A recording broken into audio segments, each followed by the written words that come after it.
On the 10th of November, Uganda will join the rest of the world to celebrate World Science Day, a day when innovators and creators will showcase their talents and projects that they believe will have a lasting impact on society. In a world where climate change is still a challenge, innovators are looking at electronic and eco-friendly vehicles for mass transport. Simon Chris Makanga spoke to some of these innovators and filed this report.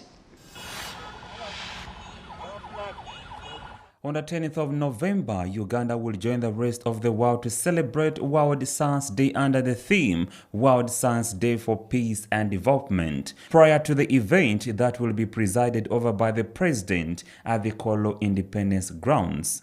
A lot of young innovators have been showcasing their talents and science abilities, making innovations that may have an impact on the community and country at large. In a bid to inspire and challenge the youthful innovators that have been nominated for the Uganda Science Innovators Award, Uganda showcased its fleet of vehicles under the Kira Motors Corporation Estate Enterprise in Uganda, established to champion the development of domestic automotive value chain for job and wealth creation. The fleet snaked through the central business district, wowing onlookers and attracting attention. Led by the Kira EVs, an electronic saloon vehicle, they made their way to Kolo Independence Grounds, where the World Science Day celebrations will take place. Key among the vehicles is the Kayola EVS Coach, an intensity bus in Africa that is available in both electric and diesel variations.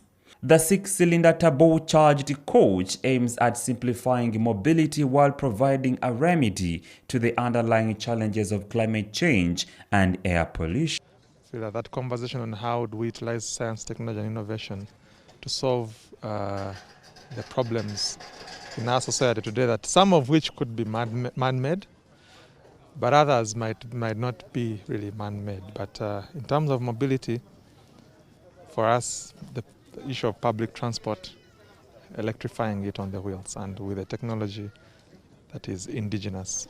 Low-floor city bus aims at providing mass transportation for urban dwellers and is designed and fully assembled in Uganda. It also has distinctive features.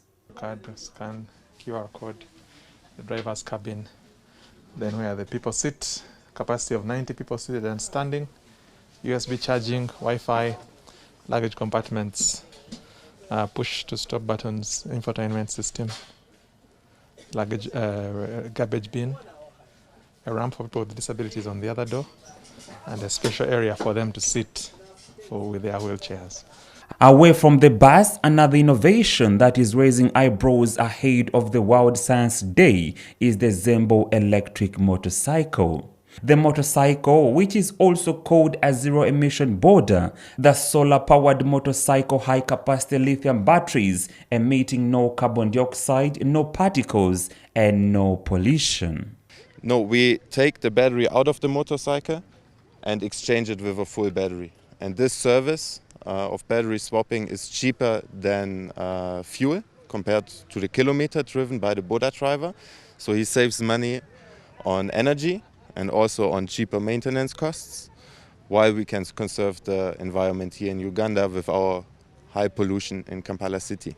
Daniel Dweha, co-founder of Zembo Electric Motorcycle, is one of the creative minds that will be showcasing their innovations in the country. He created this motorcycle because of the need to combat global climate change, the release of greenhouse gases, with a need to find a solution to reduce carbon dioxide emissions. We are assembling electric motorcycles here in Uganda.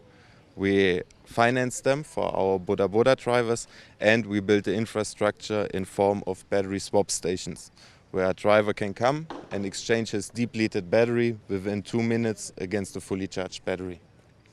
During the National Science Week, candidates from 34 districts of Uganda will have to face a panel of judges to tussle it out to see who will be crowned Science Innovator of the Year. The World Science Day is celebrated annually on November